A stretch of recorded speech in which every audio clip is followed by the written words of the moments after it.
Welcome back to the training series of Theology of the Body for Teens. In our last session, we went through an overview of the content of the Theology of the Body. And in this session, we're really going to break open Theology of the Body for Teens and give you a quick tour, if you will, into the actual program itself and how to implement it with your teens. Well, one of the first things that we need to remember, I think, as we look to this whole program is to remember that we tried to translate this dense teaching of John Paul II into something that teens can really understand. And I know that over the years, as I've worked with teens, they need to have a motivation, to be able to stick with you on anything that's more than an hour or more than 10 minutes, depending on how you look at it with your teens in your group. But and so, in an effort to do that, we really Ascension Press has done a great job of giving a lot of different materials to try to help the youth minister or a teacher or a small group leader to really navigate this program and use it with their teens. So I'd like to take a few minutes just to help you understand all the different things that are at your disposal, all the things in your arsenal, if you will. First off, I know that it can be intimidating to look at the thickness of this leader's guide that you hopefully have in front of you. If you don't have it, maybe you could open that up. We're going to get into it in just a minute. But I want to just make it clear to everybody that it's twice the size of the student workbook because of the fact that it's 2-in-1. There is the left page throughout the whole leader's guide has L next to it, or earlier editions had T actually, so it would be like page 5T is the teacher's guide, page 5L is the leader's guide, and the right side, the right page, is what's in the student book. I remember being frustrated when over the years using different programs and telling the teens, hey, I'm on this page, what's on your page, and trying to figure out where I was as a teacher or a youth minister with two different programs. So all you need when you're presenting this is just the leader's guide as far as your book goes. So left page is notes for you and activities and ideas and stuff like that. The right page is what your teens have in their book. So just before going more into that, though, I want to show you a few things. If you haven't gotten this yet, the Theology of the Body for Teens DVD series, which goes through all 12 chapters, a segment for each 12 of the 12 chapters, including extra segments in chapters 6 and 11, specifically meant for guys, specifically meant for girls. There's also a parent's overview on here that's a great way to be able to open up your program with a night for parents that they know what you're going to be doing with their teens. So that's a great resource. And then at that same night, if you were to have such a night, the parent's guide that we did, that's 85 pages maybe, 80 pages or so, that helps give parents a good idea and gives them some practical lessons that they can try to implement at home with teens, ways that they can engage in discussion with their teens. They need help. They're the primary educators of their children, and we want to really empower them to bring this message alive at home. So that's a great resource for them. And then if you haven't yet been to Theology of the Body, to TOBforteens.com, that is kind of the home base of all the different resources that we have. And you'll find a plethora of things to use there. There's some downloadable flyers that you can promote your program at your parish, maybe. There's a retreat program that we wrote that if you want to do it in that format or introduce it in that format, there is an FAQ of some hot button topics that kind of walks you through some easy ways or some quick ways to be able to answer some of the more difficult questions that come up as you're doing this program. There is, and then there's this guide to the leader's guide, which is a great resource that we went back through. We know that people are using this in many different formats. Youth groups, Catholic high schools, small group studies, homeschool groups. There's lots of different ways and different needs and time constraints. So I went through and really kind of cut down and gave some suggestions chapter by chapter as to if you were going to do chapter 1 and you only had 120 minutes, then this is what I suggest you do and how I suggest you do it.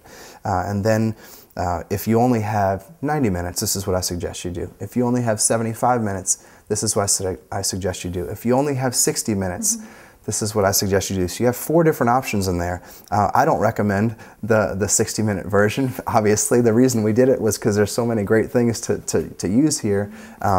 But if that's all you have, then I give you a guide as to how you can possibly do that. So the Guide to the Leader's Guide is a free download on the website as well. And there are some other things there that are just great. So make sure you get to know what we have there.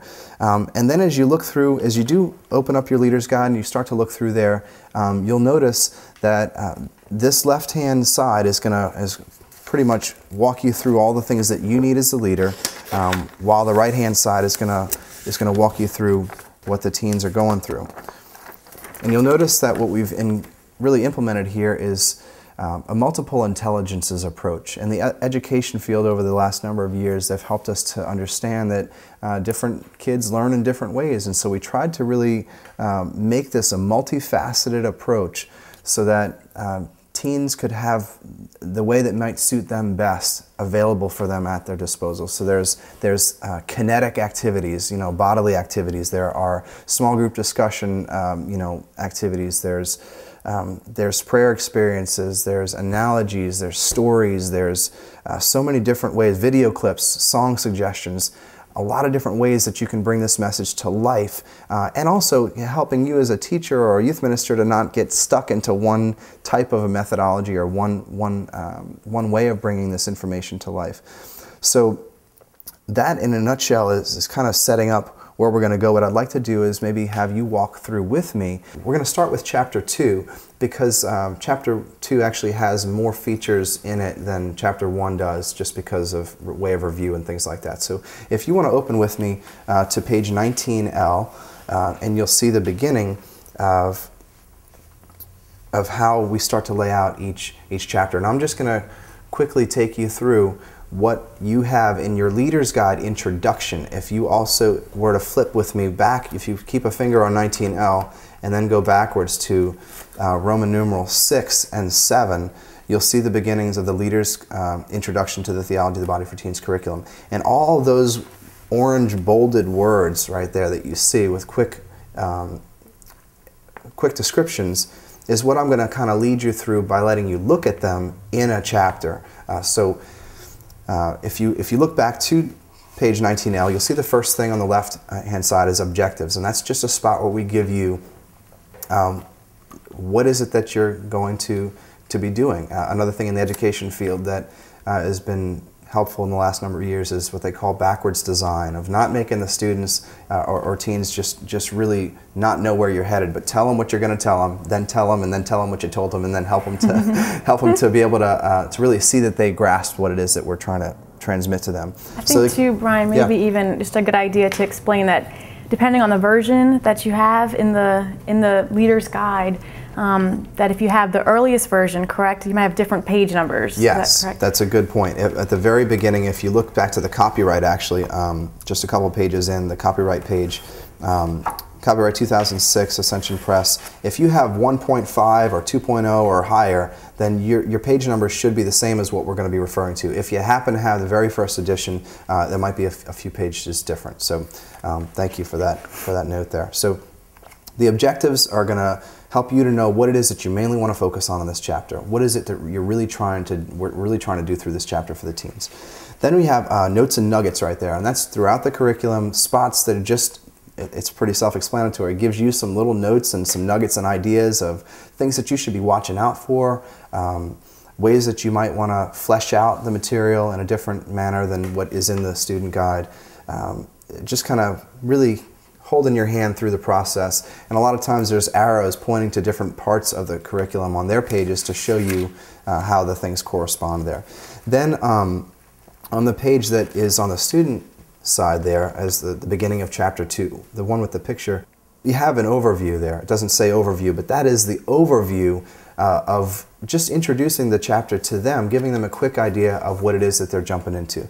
You flip to page 20L and page 20 for the teen book, and you see the opening prayer on page 20, and that's just, we give you actually a couple of options each time to, in case you do more than one session, you'll have, it's always based in Scripture too. You know, we pull from Scripture and give you a preset plan to do some opening prayers. And it's a great idea to let your teens join in here, to not necessarily always lead them yourself, but to let them read some of it together, so we have some opportunities there.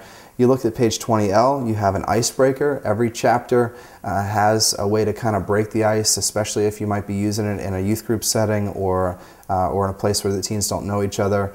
And sometimes it's a real kinetic activity, sometimes it's more of a visual demonstration to really get into the meat of the chapter in a way that's not intimidating. In fact, sometimes we will have a game or something like that that's fun, and then pages later you'll be able to refer back to it and say, remember when we did that game? Here's the connection with the content of what we're doing today. You'll see at the bottom of that 20L, the blue box on the 2-minute drill verbal review is just something for you as you jump into each chapter to make sure that you didn't lose the foundation. Teens obviously remember everything you say every week, clearly. But in case... Mine always do. Yeah, in case you don't have those kinds of teens in your program and they need a reminder, you just give them a quick reminder as you start the next chapter. Just 2 minutes, just kind of... and these are your questions with the answers right there. And on their page, if you flip one page further, on page 21, you'll see that they have a verbal review of the lesson. So there's a couple of those questions in front of them without the answers. We keep you armed and ready so that you know what you're doing. On page 21 there you see a story starter, which is always just a dramatic way to enter into the content of the chapter, looking at it through something that's going to grab the teens' attention. The next page on 22, comprehension and discussion questions, and there are both throughout, where sometimes it's just, you can give assignments if you want to do that, where you're trying to gauge and make sure they're comprehending what they're reading. There's questions in there for comprehension, but then there's others that are just discussion starters that you can use to really get into fleshing out more of the material and gauging where are they in relation to it. So it's not just something that you're throwing at them and never knowing how they're responding. You can get a gauge as to if they're on the same page as you, or if they're having misunderstandings, or if they're struggling personally with what's going on at that point in the chapter. Flip the next page, 23, you have bridging the gap, which in this chapter is a little bit longer than usual. It's usually only a couple of paragraphs, and it just bridges from the story starter to the main content of the chapter. Also on page 23 right there you see Did You Know? We have tried to make a number of things on the sidebars throughout, especially for teens who maybe can't read straight through 4 or 5 pages. They have a little break where they can kind of look on the edge and see a cool fact that's related to the program of what we're doing at that point. That's what the Did You Know? I was going to say too, a lot of times it takes us as leaders pointing that out to them, because I know so many teens just think everything on the side is just extra stuff that they don't have to know, and so they just stay right with the main content. So sometimes it just takes us as the leaders pointing out, look at the Did You Know, and maybe using that as something to start, like a journal activity or something, just to really utilize those quotes and statistics that you'll see on the side. Very good. There's a spot for some notes in there along the way. I encourage teens to just mark this up. A quick aside is one of the coolest testimonials that we've had in the last couple of years that I received was a leader who told me that they went to the Adoration Chapel and that they saw a girl in the Adoration Chapel with her Theology of the Body for Teens text next to her, which was a really, I don't know how many ways there are to better say that they were getting the material and that it was helping change their heart and their life. So there's plenty of spots for notes for them to dig in and put their own thoughts down, notes that you're saying in class, etc., or in the youth group setting. To the core is the next section there that just is, that's the main content of the chapter. That's the main points that you're going to be trying to drive home throughout each chapter, and you'll see that there are a number of bolded terms throughout the To the Core section, sometimes in Bridging the Gap as well. Those bolded terms are found again at the end of the chapter. So if you want to hold page 25 there and then flip to the end of the chapter on page 36, you'll see the glossary of key terms all these bolded terms that are showing up, they're usually defined in the chapter, but if a teen needs a definition to really remember, or if you are trying to make a quiz, or if you're trying to make sure that you understand and that they understand clearly what the definition is, there's a good definition in the glossary that backs up what those bolded terms are. Then on the side you see a quote there, a catechism quote on page 25. There are a number of quotes on those sidebars as well, sometimes from John Paul II, sometimes from a saint, sometimes from the catechism that just helps them to enflesh more of the content in just a little bit different manner on the side. If you look at page 27, you see another sidebar thing that runs throughout a number of different chapters, not every one, called You Decide. And You Decide is a cool feature because we take the culture that teens are steeped in, what they know, and we pop it out right in front of them and let them recognize something from the culture. So this one says, which of the following people do you think has a better understanding of love as self-donation, which is what chapter 2 is defining love. So it's a big section. Which of the following people do you think has a better understanding of love as self-donation? 50 Cent, from his song Just a Little Bit. 50 Cent's a rapper. All I really need is a little bit, not a lot, baby girl, just a little bit. Versus this quote from St. John Chrysostom. He says, a young husband should say to his bride, I have taken you in my arms and I love you, and I prefer you to my life itself. For the present life is nothing, and my most ardent dream is to spend it with you in such a way that we may be assured of not being separated in the life reserved for us. So we take quotes like that are so different, and they can see, hey, maybe what I've been listening to or maybe what I've been looking at isn't really the truth. Maybe John Paul II knew what he was talking about. Right. Maybe the church has wisdom. Just maybe the saints are right. Yeah. So that's what we do in the You Decide sections. You flip a few pages further with me to page 32, and you see the Digging Deeper section. And that is a spot in every chapter where we try to focus in on one area of the chapter and really get deeper into it. Usually it's stuff that all of your teens will be able to get into. There may be a couple of Digging Deepers that are a little bit headier, a little bit more academic, where you can kind of look at them yourself and gauge as to whether it's good for you to dive into with the teens in your particular group or not. So this one is a clearer definition of chastity and what it really is versus what teens maybe think it is. If you look to page 34L on that left-hand side for you, you have an application. In every chapter there's a spot in this blue box that gives you an activity, at least one, sometimes 2 or 3 or 4 different types of activities that you can do to bring to life the content and get them to engage in it themselves. Classroom projects, youth group experiences, things like that. And then you see the movie clip and song suggestions right there, and the next section on 34L. We spent a lot of time, actually watched a lot of movies with my wife, going through and trying to find clips that would help from the media, again, back up or make a point from the culture that teens understand, make the point of what we're teaching them in the chapter. So, and I remember having many people that would come to me maybe every once in a while and come to you as a teacher and be like, did you see this movie, Spider-Man? There's this great clip where, and it totally reinforces what the church teaches us about whatever. And then you're thinking, okay, that's great, but now I have to watch a 2.5-hour movie and find the 3-minute clip. Right. And so we did that for you. We went through and we actually got the time codes of all these different scenes so that you can just find the movie or even ask a teen to bring it in. A lot of times they have them. Bring it in and you can just pop it right in, know exactly where you need to go on the DVD time code. Stop it at the right moment because not all the movies in here are movies that we would want to show the full movie to a teenager. Some of them have objectionable content in them, but none of the clips that we've used have anything like that in them. So then there's some songs there that are a lot of times Christian songs, some also from the mainstream that would maybe reinforce some of the things we're teaching in the chapter. Page 34 in their book is the Live It Out section, and that's in every chapter where they have a spot. We tried to make like a retreat in a box, so to speak. It was some of the terms that we used as we were creating it, Jason, Crystal, and I, to give them a little bit of a mental break and say, okay, really, how am I going to live this out? Right. I'm 15. I'm 17, and I, got XYZ on my plate and in my mind and my heart, what I'm dealing with at home. How am I really going to live this out? And we tried to do that on the topic of each chapter. Some practical examples, some ideas, some challenges for them maybe to do. For this one, it's looking at considering these different ideas to really be able to not use another person, which we'll later on show you in chapter 2. You turn to page 35 and you see the work it out section, which is generally assignments for those who want to assign things in between weeks or in between sessions or classes.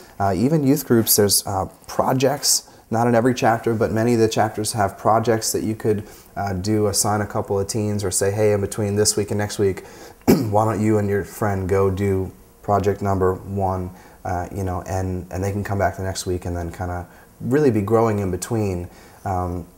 Some teens are gonna, will read more than others, so we try to have these, a range of projects, assignments, and they generally go in descending order. From assignment number 1 is generally going to be the least intimidating or difficult, to assignment 4 is going to be a little bit more difficult, and then the projects run the same way. Then you see a closing prayer there on page 35, option for you. And then turn the page to 36L and you see in his own words. And what we did was, you'll notice throughout the curriculum, throughout the whole program, that there's not a ton of quotes from John Paul II in the student book because they're dense. His words are sometimes difficult. What we've done is we've condensed the concepts of a lot of those things. We build maybe off of one quote and expound on it for a long time. This is a page that just pulls a lot of the quotes from him in the theology of the body, gives you more to chew on as a leader. And also, if your teens start to dig the information, they start to really understand it, then you can go ahead and maybe take one of these quotes, throw it on a PowerPoint, throw it on a board like this, or on a flip chart or something like that, and do the Socratic method. Throw the quote up there and then say, so what do you think about that? Do you understand what he means? And then do some discussion on it, and to get deeper into the material. Sure. And then there's that glossary of key terms, and then we're on to the next chapter. So it's kind of a quick overview. Yeah, absolutely. Thank you so much, Brian, for leading us through the program itself. And I know you mentioned earlier, too, about the DVD and the availability of that to really complement and help with your teaching of the program. We can just talk about that a little bit, so that way all the leaders out there really know what that DVD has and entails. Absolutely. Multiple intelligences it is, again, here of using something that's that's media savvy, something that they can connect with. What Jason, Crystal, and I did was, all 3 of us are on the set here, and the majority of what we're doing, the main part of what we're doing, is trying to take some pressure off of you youth ministers and teachers out there, to kind of do some of the heavy lifting for you. So the stuff that's in the To the Core section of each chapter, we take some of those main concepts and we teach them for you, to give it our angle on it, not to replace you. You're very needed to be able to help them to understand them, but to give our take on it, and then maybe also give you an opportunity of have something to answer their questions on. So that's a main portion of what we're doing in the DVDs. But we have a lot of things surrounding that to really keep them engaged. Real man-on-the-street interviews down in the French Quarter of New Orleans. Some crazy stuff is said down there. Then we have some interviews with youth experts who are giving their take on certain things. There's some trivia, some fun trivia stuff at the end of each chapter that's helping them to see if they really got what we were trying to impart to them through that chapter. So there's a whole lot of different things to kind of really assist leaders in being able to bring this program to life for their teens. I know too from my own experience that it validates what I'm teaching in class, because it gives us another face, another person saying the same thing. And for whatever reason, I think we have a tendency to do this as adults as well, but I think teens, when they read a textbook, they forget there's real human beings behind the words of the textbook. And just seeing you and Jason and Crystalina up there and seeing that, oh, these are young, real people who are here, and really care about us, it makes what they're reading so much more valuable, because now it's personal. It's not just, oh, some guy out there wrote this, this program for us to read. And so it really validates it for the teens. We've gotten a lot of good feedback about it, so we're excited to have that for you. Absolutely. So as you can see, there's many options, from physical games to intellectual academics, from theological exploration to cultural references, from engaging stories to great discussion questions. So really, whether you're teaching this in a high school or you're a youth minister leading a youth group, or say you're leading a small group study, all of those different realms are already using this program in a very successful way, and we'd love for your teens to benefit from it as well. We hope that all of these resources that we've created will really help you to equip your teens to understand who they are, who God's created them to be, so that they can enjoy the life that He has for them. We're here to support you as you lead your teens to understand the theology of the body and to discover God's plan for love and life. Stay tuned for the next session as we break open chapter 1. Thank you and God bless.